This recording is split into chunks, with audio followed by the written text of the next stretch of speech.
Salut à tous, alors c'est Frédéric Delavier. Alors ce soir je voulais faire une petite vidéo pour expliquer un peu ce qui se passe en Hongrie et pour montrer que j'avais raison, que ce que j'avais dit avant, ça se réalise, hein.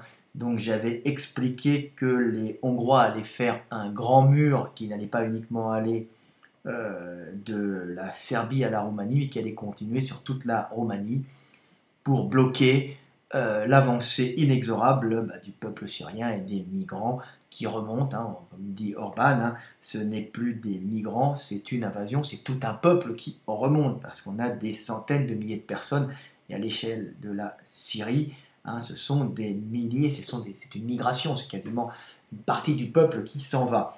Donc, comme s'ils ne sont pas absorbables, hein, au niveau culturel, il y avait trop de monde d'un coup.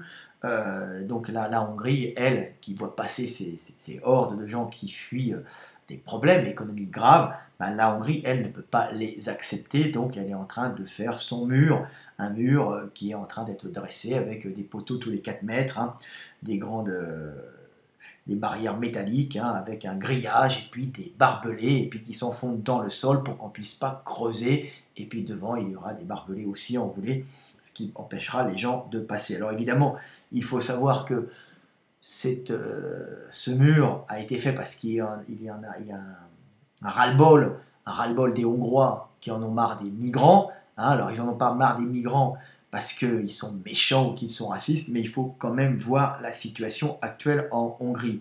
Moi, j'étais à la gare de Keleti, je vous l'ai dit, la gare de l'Est, donc j'ai vu tous ces migrants.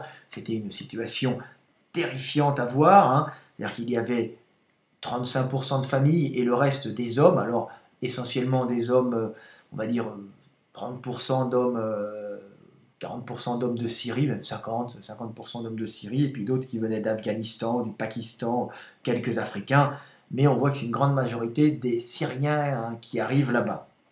Donc c'est très très très très embarrassant parce que ce sont des milliers, des dizaines de milliers de personnes qui arrivent, hein. Ne serait-ce qu'hier, hier on était le 15 je crois, ou le 15 c'est ça, je crois qu'il y a eu 9000 migrants qui sont passés, alors maintenant ils sont contrôlés à la frontière, mais 9000 migrants une journée, vous imaginez que c'est énorme, hein, c'est quelque chose qui est... c'est du jamais vu, hein. L'Europe n'a jamais eu à affronter une migration, une invasion euh, de cette sorte-là. C'est un record. Donc, il faut savoir que les Hongrois en ont ras-le-bol pas parce qu'ils sont méchants, comme je le dis, mais imaginez la situation. Vous êtes un Hongrois d'un village, vous êtes sur un flux migratoire de gens qui fuient, qui traversent la frontière sans fuyant, hein, en ne s'arrêtant pas quand la police leur demande leurs papiers, qui font du forcing pour essayer d'aller vers l'Allemagne qui a eu le malheur de dire qu'elle accueillerait des migrants. Donc, et toute l'Europe et la France qui ont eu le malheur de dire on va en accueillir en faisant les gentils alors qu'ils ne le sont pas, hein. Donc qui est-ce qui se paye les migrants? C'est les Hongrois, c'est les Hongrois qui voient arriver des hordes de migrants qui traversent leurs frontières et les pauvres paysans sont là dans les villages. Alors au début, les gens viennent leur demander à boire, alors il y en a un qui vient leur demander à boire, on donne à boire, et puis on donne encore à boire, on donne à manger, on donne un peu à manger quand on a, parce que le Hongrois est gentil à la base, c'est pas quelqu'un de méchant, hein, c'est quelqu'un qui est plutôt accueillant, il a une langue compliquée, c'est abrite derrière sa langue, mais après avoir donné une fois, 2 fois, 10 fois, 20 fois, 30 fois à boire, vous en avez marre quand on frappe à vos portes, à vos fenêtres, et vous en avez marre, vous ouvrez pas et vous fermez vos rideaux. Alors évidemment, les premiers migrants qui passent, eux, ils ont eu un peu à boire, ils ont eu un petit morceau de pain, ça va, ils se disent que les gens sont normaux, on les regarde, et puis ceux qui arrivent après, et qui sont les 20 millièmes, les 30 millièmes, ou je sais pas, ou les 500e, les 600e, de toute façon le ras-le-bol arrive rapidement, ces pauvres migrants se disent les Hongrois sont horribles, les gens sont égoïstes, les gens sont méchants, mais pas du tout. Les gens en sont au 20e, au 30e, au 50e gars qui vient frapper à la porte pour pouvoir manger. Il faut savoir que ça se passe comme ça et que le ras-le-bol arrive progressivement et qu'ils sont sur les routes actuellement, ils errent sur les routes, hein. Il y en a certains qui passent, hein, de moins en moins, il y en a encore qui passent par la Roumanie, hein. Ça fait Serbie, Roumanie, après ça sera bloqué en Ukraine, hein. Ça va être beaucoup plus difficile de passer en Ukraine, vu que les Ukrainiens vont être sûrement beaucoup moins accueillants, hein. Et la Roumanie, en général, on n'y passe pas trop, c'est pour ça qu'ils ont longé par la Serbie un peu, en passant par comment dire, l'Albanie sûrement un peu en longeant sur la côte vers l'est, hein, vers l'ouest, en remontant vers l'ouest et en repassant après au niveau de la frontière hongroise. La Roumanie est beaucoup plus difficile à passer parce que même il y a des montagnes, mais c'est assez pauvre, c'est très rural, très pauvre, et ils vont sûrement avoir des problèmes. Ils auraient eu des problèmes pour se nourrir, s'alimenter, et puis les gens ne sont pas forcément commodes dans ces contrées roumaines. Donc c'est pour ça que ça passe plutôt vers la Serbie, qui a peut-être meilleures routes, des meilleures autoroutes. Donc on remonte là-bas, et puis les Hongrois, eux, se retrouvent avec un flux migratoire énorme, et ça devient impossible. Donc comme je l'avais dit, on voit qu'il y a un grand mur qui va être construit, je l'avais prédit, je vous l'avais dit, il y aura un grand mur qui va être construit cet hiver, et bien sûr, j'ai souvent raison, on ne va pas dire toujours, parce qu'on me traite de prétention, donc j'ai souvent raison. Donc un grand mur va être construit qui va faire toute la Roumanie. Alors, la Roumanie et la Serbie. Donc ça va bloquer les migrants qui seront bloqués en Roumanie et qui seront bloqués en Serbie, qui ne pourront plus passer juste sur l'est ou l'ouest. Donc ils ne pourront même pas, l'ouest ne pourra même pas passer, parce que ça, je pense que merde. Oui, à Gorenj. Gorenj, il fabrique, le petit état après la Serbie. Oh, c'est pas grave, pour aller en Italie. Bon, bah, eux, ils vont bloquer aussi, et puis en Ukraine, personne ne va vouloir y passer. Donc, voilà ce qui se passe. Alors, il faut penser que ce mur, il n'a pas été construit comme ça, hein. Les Hongrois ont sûrement été financés, hein. Il y a eu au début les Hongrois qui ont monté ça, mais les Allemands, qui se disent gentils, qui ont voulu accueillir les migrants, ont vu qu'ils avaient fait une énorme connerie, hein, en essayant de récupérer leur électorat, leur droit de l'homiste, hein, ils en ont aussi un peu, hein. Donc ils se sont dit, on va dire qu'on est gentil, et puis ils sont en Perse, parce qu'ils ont aussi une grande communauté turque, donc une espèce comment dire, de ressentiment, on va dire religieux, on va dire entre musulmans, hein, entre frères. On dit bon, on veut pas ça serait mal de refuser ces gens-là, hein, qui sont des frères de religion, hein. Donc peut-être que l'Allemagne a voulu jouer la carte d'apaisement, mais là elle voit qu'elle va les submerger elle aussi. Donc ils font un mur, et ce mur, comme les Allemands ont l'habitude de faire en général, les Allemands ils sont très gentils devant, et par derrière on a le barbare des forêts pragmatique, euh, qui est sans cœur, entre guillemets, hein, qui est très très dur, hein. Comme on dit tout le temps, c'est derrière la technicité et l'organisation Made in Germany se cache le barbare des forêts, et on voit que les Allemands ont financé visiblement, ou avec des coups d'accord, d'aide économique, ou d'augmenter les productions en Hongrie, ont financé, par l'intermédiaire d'aide de sociétés écrans, et sûrement ont financé la construction de ce mur, et vont la financer, hein, en partie. Donc il y aura un grand mur qui va être financé par l'Europe, en vérité, on va dire même la France doit s'y mettre, par la communauté européenne, et surtout par l'Allemagne, hein, l'Allemagne qui par devant, elle est gentille, elle veut accueillir les migrants, et par derrière, on fait un grand mur comme en Amérique, avec un grand mur, vous savez, à la frontière mexicaine et américaine, hein, mexico-américaine, où on a fait un grand mur avec des espèces de tôles ondulées, et puis d'un autre côté, on a aussi parfois des barbelés avec des caméras, pour bloquer les migrations massives, les migrations économiques pour eux. Mais bon, nous, c'est une immigration qui est quand même gênante qui arrive là. Alors moi, j'étais là-bas, je suis à la frontière roumaine, hein, donc je suis pas loin de la Serbie. Je suis à 4 km de la frontière roumaine, donc on va voir un beau mur. Hein, faut le savoir. Et c'était prévu d'avance, hein, on ne peut pas faire autrement. Alors les Allemands, eux, ont voulu jouer les gentils, hein, et puis par derrière, en vérité, ce sont les Allemands, c'était uniquement électoral, et quand ils ont vu que l'opinion publique allemande était contre, ils se mettent à changer de stratégie, hein, ce qui est plutôt valable pour l'Europe. Simplement, on n'a pas fait ce qu'il fallait au départ, on a fait des conneries. Hein, normalement, on aurait dû faire un grand mur dès le début, hein, un grand mur pour les bloquer, hein, et puis faire des camps d'accueil pour laisser pour abriter ces gens, parce que évidemment on risque le drame humanitaire, hein. Actuellement, il faut savoir que des milliers de gens rentrent, il fait encore beau, mais en Europe centrale, et quand même proche c'est de l'Europe de l'Est, hein, on est en Europe centrale, donc les hivers sont froids, les étés sont chauds, ça va vite se refroidir, Et les gars vont geler dehors. Alors il faut savoir qu'on dit accueillez-les, mais quand vous avez des milliers de personnes qui errent comme ça sans papier, qui ont jeté leurs papiers à la rue, bah, ils risquent de geler, d'avoir des enfants qui vont avoir des pneumonies, d'avoir des cas, des graves problèmes avec ces gens qui vont être dehors. Donc il faut les abriter du froid. Et des grands camps auraient dû être faits pour abriter tous ces migrants. C'était la base et ça n'a pas été fait à temps. Donc j'espère que ça va être fait. Déjà, on construit un grand mur. Ce mur n'est pas du tout un mur de la honte. C'est un mur parce qu'on ne peut pas décemment intégrer ces gens-là. Hein. De toute façon, regardez les problèmes que ça va poser. Si vous intégrez ces gens-là dans des zones résidentielles où il y a déjà des Français qui sont là, des Français qui ont du mal à se loger, comme on a vu en France. Hein. On a vu ça avec... on voit ça dans les petites communes, hein, des gens qui accueillent des migrants, ben vous allez avoir une haine contre les migrants parce que beaucoup de Français qui ont déjà du mal à s'en sortir vont se voir, vont voir leur place ou leur possibilité d'avoir un logement social remplacé par un Syrien. Et là, ils vont dire, mais pourquoi un Français ne passe pas avant un Syrien? Alors on lui dit parce qu'il est réfugié de guerre, hein. Et le Français va dire, oui, mais moi, je suis Français, je suis sur mon pays, pourquoi moi, je suis à la rue, et pourquoi un réfugié de guerre a un appartement? Donc, pour éviter ces problèmes, on ne peut pas accepter ces gens-là. On risque d'avoir d'énormes troubles, d'énormes conflits avec ces gens. Hein, ils ne sont ni méchants, ni gentils, mais ne pouvons pas déjà loger des savants des Français, ou même des Allemands, qui sont des fois dans des situations difficiles, bien que moins difficiles que la France, hein. Ça risque de poser de gros problèmes d'assimilation. Et après, on aura des gamins syriens qui ont la haine du pays d'accueil, en disant qu'ils sont dans la merde, c'est à cause des Français, qu'on nous déteste. Donc, on ne peut pas, ces gens-là, on ne peut pas les accueillir, ou ça va mettre 30 ans, ou 20, pas 30 ans, mais au moins 20 ans, ou 15 à 20 ans pour les assimiler. On te dit, c'est 20 ans, on va dire, pour les assimiler.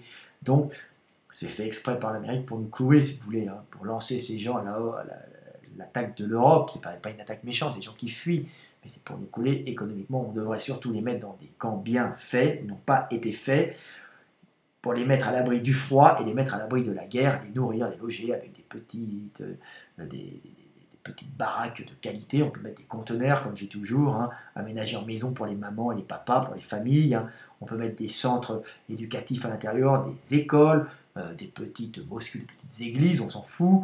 On peut mettre un petit supermarché, leur donner un petit peu d'argent pour qu'ils puissent faire eux-mêmes leurs courses, hein, qu'ils ne soient pas des assistés. Mais quand la guerre sera finie, guerre fomentée par les États, les superpuissances, hein, entre elles, hein, qui se font la guerre pour la suprématie mondiale, quand ces guerres seront terminées et quand espérons que ça se passe assez tôt et que les relations seront moralisées, les relations de ces superpuissances entre elles seront moralisées, et puis moraliser aussi le fait de ne pas de nos relations avec la Syrie, hein, donc le fait d'armer des factions rivales, hein, de jouer sur les luttes tribales et sur les vieilles rancœurs ethniques, hein, pour mettre le pays dans le chaos et pouvoir en tirer de l'énergie, ou pouvoir bloquer certains acheminements d'énergie, comme on peut le voir, ce qui risque de foutre la Russie dans la merde, hein, et intermédiairement avec l'Iran aussi, de bloquer le veto, le blocage, comme j'ai dit, irano-russe, qui permet de maintenir le pétrole et le gaz au cours un peu plus élevé, hein.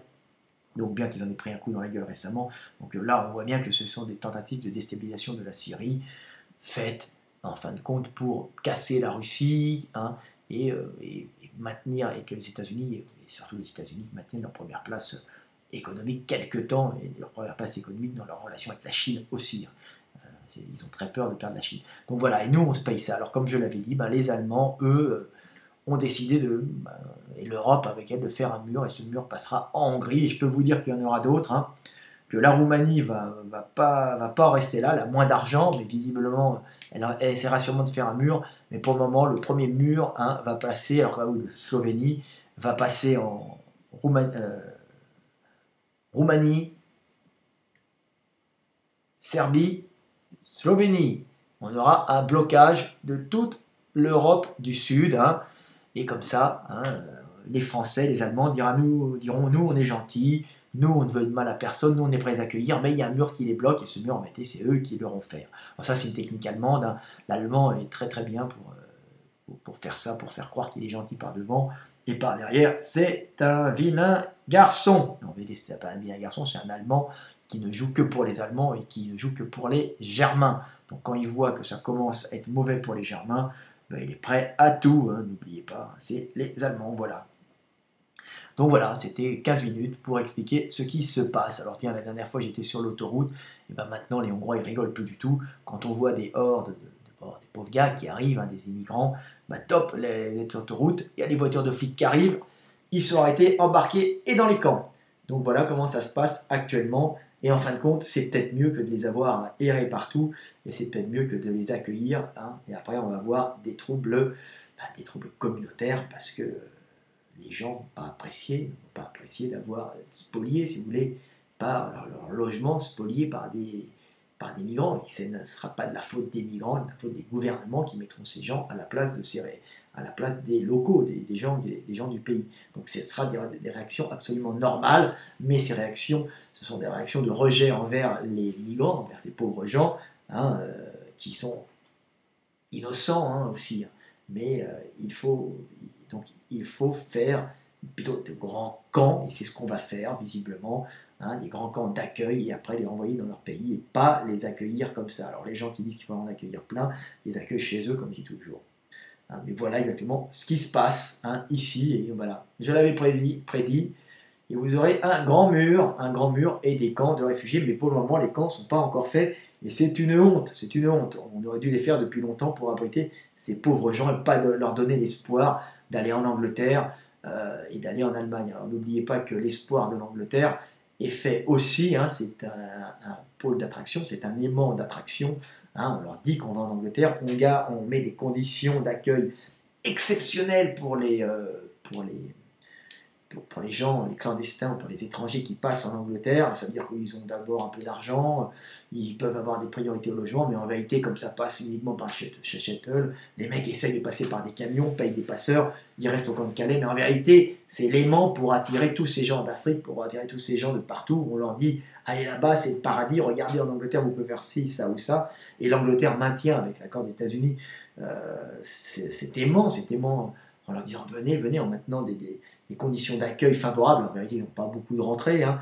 Tout ça pour pouvoir submerger l'Europe, hein, par des flots de gens qui fuient la pauvreté, qui fuient la guerre, et pour pouvoir déstabiliser l'Europe en créant des problèmes communautaires. Hein. C'est voulu par les Américains, ils ne veulent pas la guerre, ils veulent un ralentissement de la progression de l'Europe, de la progression économique de l'Europe, hein, et un ralentissement de la formation de cette grande Eurasie qui est en train de se faire. L'Allemagne, comme je l'ai dit, l'Allemagne, qui est un grand pays, qui est un grand pays traître. Hein. On croit qu'elle est avec l'Amérique, elle est avec la Russie, hein, sachez-le.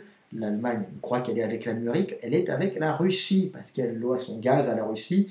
L'Allemagne ne joue que pour elle, il faut savoir, c'est un grand peuple, un peuple pragmatique, et un peuple qui ne montre jamais qui il est vraiment. Hein. C'est un peuple de traîtres. Hein.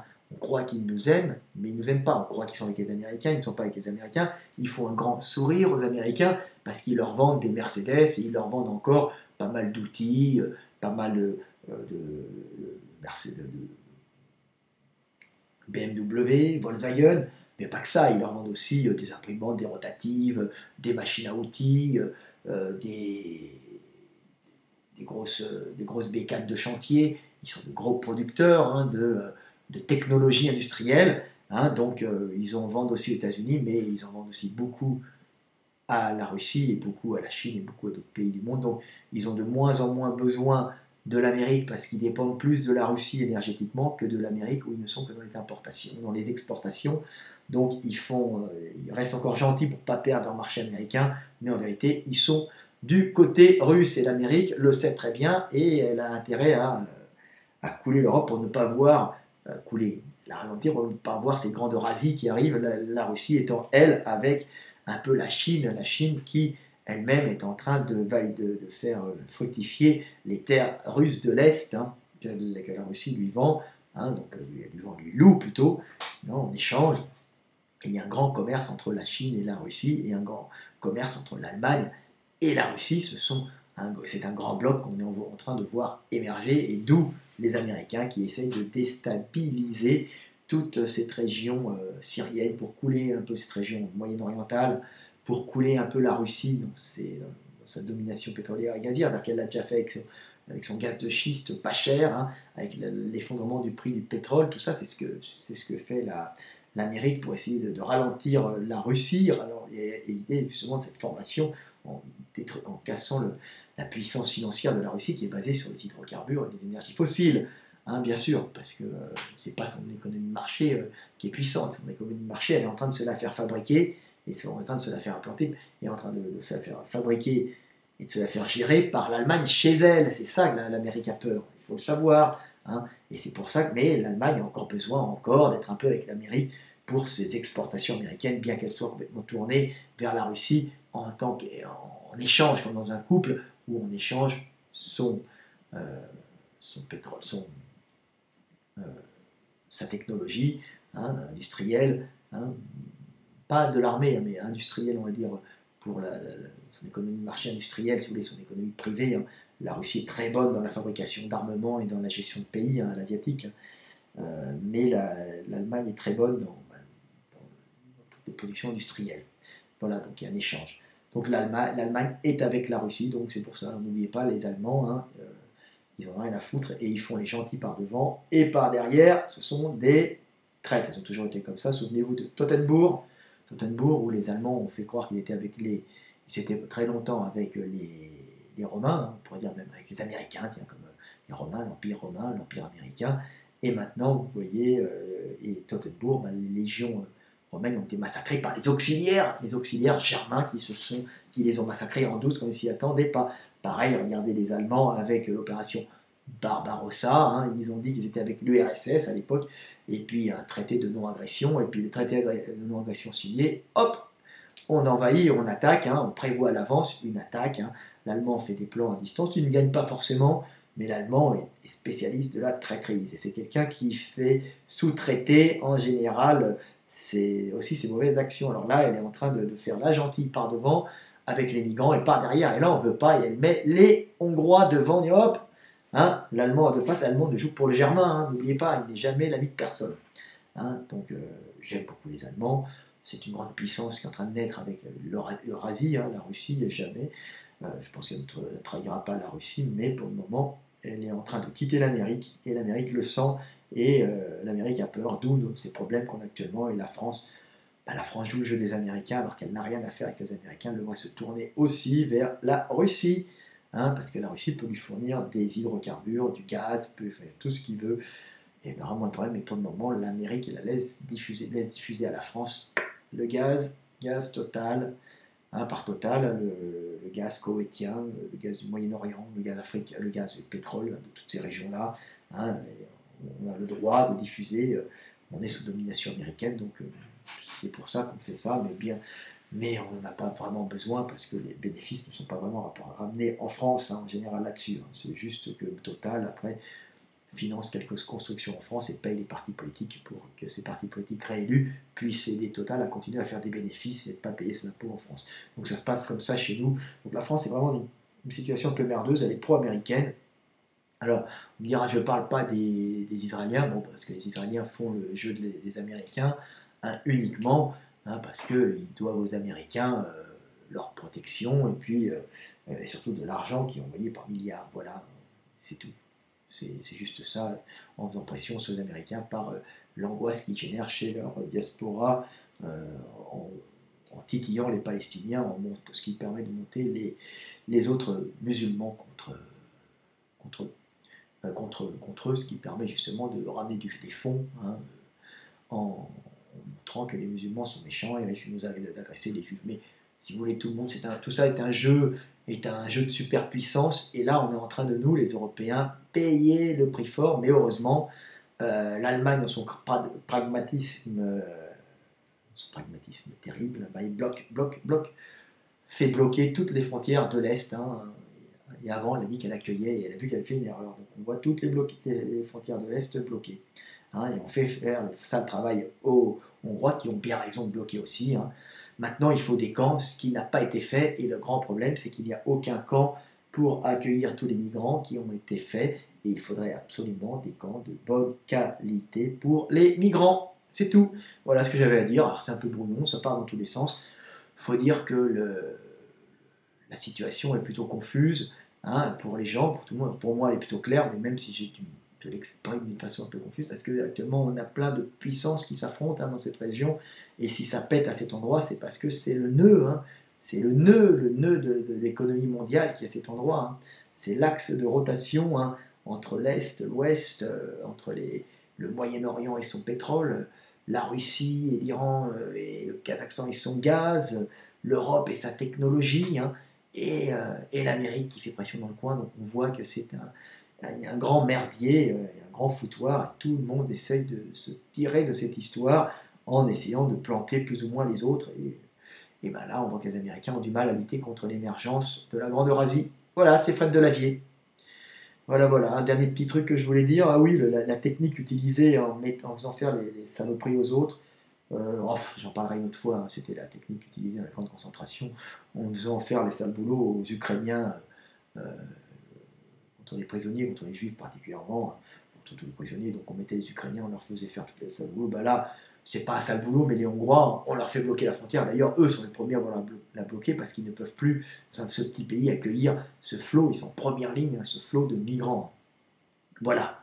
Voilà, et puis heureusement qu'il y a ce mur maintenant parce qu'on arrive à une catastrophe, on va arriver à une catastrophe humanitaire, hein, réellement, l'hiver arrivant maintenant, il va falloir loger tous ces gens-là, et je dis à la communauté européenne, à tout le monde, faites pression pour faire des camps de bonne qualité, au lieu d'héberger ces gens-là dans des HLM, des appartements, ce qui va provoquer des graves problèmes communautaires, de relations avec ces pauvres Syriens, hein, personne n'est responsable, mais pour éviter ces tensions, isolons-les dans des camps où ils soient bien nourris, bien alimentés, chauffés, avec des écoles pour les enfants, des petits supermarchés, mais isolons-les dans des camps où ils soient protégés de la guerre et qu'ils retournent dans leur pays quand la paix sera venue, quand les superpuissances arrêteront de déconner en montant ces pauvres gens les uns contre les autres, en utilisant leur vieille rancœur tribale cachée sous des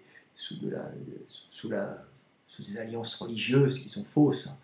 Bien sûr, tout ça, c'est des vieilles rancœurs tribales, et en réalité, ce sont des guerres pour la calorie, pour l'énergie. On se bat sur un terrain à la base pauvre, sur lequel, maintenant, des gens, on est en surpopulation pratiquement, hein, dans ces zones-là, il y a une grande surpopulation.